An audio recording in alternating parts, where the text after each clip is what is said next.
Hello welcome friends, మీరు చూస్తున్నారు Ashraf and Afrin kitchens. ఈరోజు స్పెషల్ వచ్చేసి రైతా ఎలా తయారు చేయాలి ఇంట్లో అనేది మనం ఈ చిన్న వీడియో చూద్దాం. పదండి, రైతాకు కావాల్సిన ఐటమ్ పదండి మనం రెడీ చేసుకుని పెట్టుకున్నాము. కొత్తిమీర, ఉప్పు, అల్లం వెల్లుల్లి పేస్టు, ఎర్రగడ్డలు, పచ్చిమిరకాయలు, తగినంత పెరుగు. పదండి దీని యొక్క ప్రాసెస్ మొత్తం చూస్తాము. 1 by 1 మనం సన్నగా తరుక్కున్న ఉల్లిపాయలు దీంట్లో వేస్తాము. ఓకేనా. ఆ తర్వాత మనం పచ్చిమిరకాయలు బాగా సన్నగా తరుక్కొని మీకు టేస్ట్ కావాల్సినంత వేసుకోవాలి.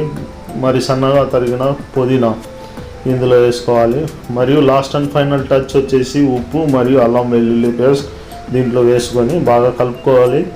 కొద్దిగా లైట్గా వాటర్ వేసుకొని మీకు ఏ కన్సిస్టెన్సీలో కావాలో ఆ కన్సిస్టెన్సీ మీకు ఈ రైతా రెడీ అయిపోతుంది. మీ ఫ్రెండ్స్తో, మీ ఫ్యామిలీ మెంబర్స్తో షేర్ చేయగలుగుతారు. ఓకేనా ఫ్రెండ్స్, ఈ వీడియోను పూర్తిగా చూసినందుకు మీ అందరికీ ధన్యవాదాలు.